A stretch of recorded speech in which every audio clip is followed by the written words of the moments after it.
Magandang umaga mga bata. Nakapag-almusal ba ang lahat? Very good.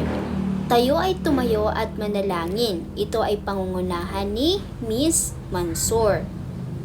Maraming salamat, Miss Mansur. So manatiling muna tayong nakatayo para sa ating ehersisyo. Sabayan natin ang nasa monitor o di kaya ay sabayan ninyo si teacher. Naintindihan po ba? Magaling. So ngayon, kapag narinig niyo ang tinawag ko ang inyong apelyido, ay sabihin niyong nandito po teacher. Naintindihan po ba? Sige. Amirol, Manda, Mansur, Muhammad Ali, Natangkop. Okay, so mukhang kompleto tayo ngayong araw. Magaling. Palakpakan naman natin ang ating mga sarili. So bago tayo magsimula, nakikita ko na makalat ang ating classroom. Kaya't pulutin natin ang mga papel na nasa ilalim ng inyong upuan at itapon sa basurahan para tayo'y ganahan at makapagklase ng maayos. Ngayon ay ilabas ninyo ang inyong mga takdang aralin para ma-check natin.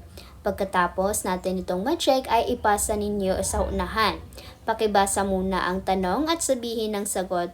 Naintindihan mga bata? Sige, sino ang unang sasagot? Sige, Manda. Tama, magaling. Sa pangalawa? Sige, Mansur. Very good, tama ang iyong sagot. At panghuli? Sige, Saripada. Tama, magaling mga bata at lahat kayo ay nakasagot. Bigyan natin ng 3 bagsak ang ating mga sarili. Maaari nyo nang ipasa ang inyong mga taktang aralin sa unahan at pakibigay sa akin. Okay, so bago tayo magsimula ay may mga panuntunan tayo dito sa kaklase. Ano nga ba ang mga yon? Ano ang mga dapat at hindi dapat gawin pag nagkaklase si teacher? Magaling, tama lahat ng mga sinabi ninyo. Sana ay sundin natin ang mga panuntunan na ito sa ating klase. Mga bata, naaalala niyo pa ba ang ating nakaraang aralin? Sino makakapagsabi sa akin kung patungkol saan ang ating nakaraang aralin? Sige, Sampiano. Magaling, tama ang iyong sagot. Ikaw, Miss Ware, ano ang iyong paboritong laro sa labas? Very good. Sino-sino naman ang kadalasan mong kasama kapag naglalaro ka nito? Magaling. Tama ang iyong sagot. Dahil sa natatandaan ninyo ang ating nakaraang aralin ay bigyan natin ng ating mga sarili ng 3 bagsak.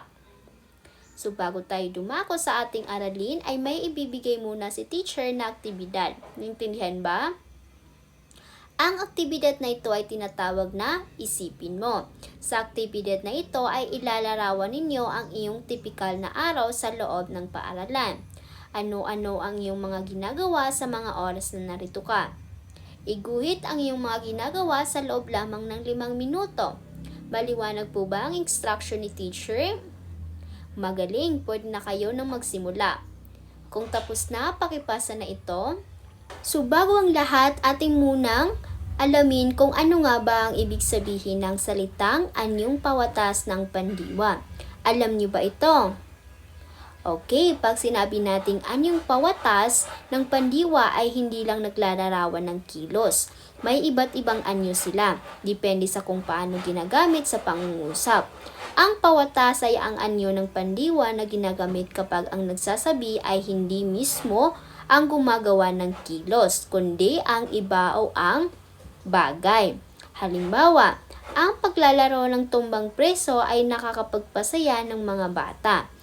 Dito, ang pawatas ay paglalaro, mula sa salitang ugat na laro, na hindi naglalarawan ng tiyak na panahon o paksa ng pagganap ng kilos. Naintindihan po ba ito? Magaling! Ngayon ay may babasahin tayong kwento. Ang kwento na ito ay ang Munting Sorpresa. Narinig niyo na ba ang kwento na ito? Kung ganon, ito ay ating basahin ng sabay-sabay. Ang Munting Sorpresa. Tuwing pumapasok ako sa paaralan, lagi akong sinasalubong ng matamis na ngiti ni Ate Jenna, ang gwardiya sa aming paaralan. Araw-araw, hindi siya napapagod ng ngumiti at bumate ng magandang araw o magandang umaga sa mga mag-aaral guro at magulang na pumapasok sa paaralan. Isang araw, nakausap ko si Ate Gina habang naghihintay sa aking sundo. Sabi niya mayroon din siyang anak pero sa probinsya nag-aaral. Tanong ko kung hindi ba siya nahihirapan sa kanyang trabaho. Sabi niya, nakakapagod ang maging gwardya, subalit ginagawa niya ang lahat ng pagpapakasakit para sa asawa at anak. Hindi niya raw kaya na dalhin sa Maynila ang kanyang anak sapagkat mas malaki ang kanilang magiging gastos kung dito titira ang kanyang buong pamilya. Marami pa sana akong itatanong kay Ate Gina pero dumating na ang sundo ko. Habang nasa loob ng sasakyan, tinanong ko kay Mami kung ayon ba siya ay magbibigay ng simpleng regalo sa mga nagtatrabaho sa loob ng paaralan. Natutuwa si Mami nang marinig ang aking balak gawin at sinabi niyang tiyak na makatutulong at ikagagalak niya ang pagbibigay ko ng regalo. Kinabukasan, inihanda ni Mami ang kunting pabaon para kay Ate Gina. Nauuwi ito sa kanila upang magbakasyon. Pagdating sa paaralan, tuwang-tuwang lumabas si Ate Gina sa aming sasakyan at binati ang magiliw naming gwardya. Inilabas ko sa kanya ang isang supot na naglalaman ng mga dilata, tinapay at iba pa. Binati ko siya ng good morning pagkaabot ng aking munting sorpresa. Yumuko si Ate Gina at niyakap ako ng mahigpit at nagsabing maraming salamat, Clara. Naintindihan po ba ang kwento? So, sino sa inyo ang makakapagbigay sa akin ng kanyang natutunan sa kwento? Sige, natangkop, ano natutunan mo sa kwento? Tama, maging mabait tulad ng batang si Carla. Ano ang ginawa ni Carla tuwing pumapasok siya sa paaralan? Tama, sino si Gina sa kwento? Magaling. Ang makukuha nating aral dito ay maging mabait, mapagbigay tulad ng ginawa ng batang si Carla. Ngayon ay pag-aaralan na naman natin ang anyong pawatas. Pag sinabi nating pawatas, ito ay anyo ng pandiwa na binubuo ng panlapi at salitang ugat. Halimbawa, salitang ugat, aral. Panlapi, mag. Pawatas, mag-aral. Salitang ugat, laro. Panlapi, mag. Pawatas, maglaro. Pag sinabi naman nating pautos, ito ay ginagamit sa pag-uutos o pakiusap ng anyong pawatas ng pandiwa. Halimbawa, mag-aral kang mabuti.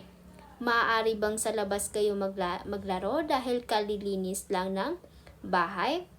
Tandaan, kapag ginamit na sa pangungusap, matutukoy kung ang anyong pandiwa ay ginagamit bilang pawatas o bilang pautos. Naintindihan po ba? Kung ganon, dumako na naman tayo sa ang pagiging matulungin bilang tatak Pilipino. So, sadyang likas sa ating mga Pilipino ang pagiging matulungin, di ba? Kayo ba ay tumutulong sa ibang tao kahit hindi sila humihingi ng tulong? Magaling kung ganon dahil tayong mga Pilipino ay talagang likas sa atin yan. Kitang-kita ito hindi lamang sa loob ng pamilya kundi maging sa labas ng bawat tahanan. Kilalang-kilala rin tayong mga Pilipino dahil sa bayanihan.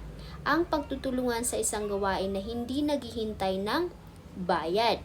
Sa kasalukuyang kitang-kita ang ganitong pagtutulungan at munting kabayanihan tulad na lamang ng naging viral sa social media ng mga taong nagbabalik ng mga naiwang gamit, tumutulong sa matanda habang tumatawid sa kalsada at iba pa. Bilang tugon, ang mga matulungin ay nagpapakita ng lubos ng pasasalamat sa mga taong tumulong sa kanila. Naintindihan na po ba ang ating aralin ngayon? Wala ng katanungan? Kung ganon, doon lamang magtatapos ang ating aralin ngayon.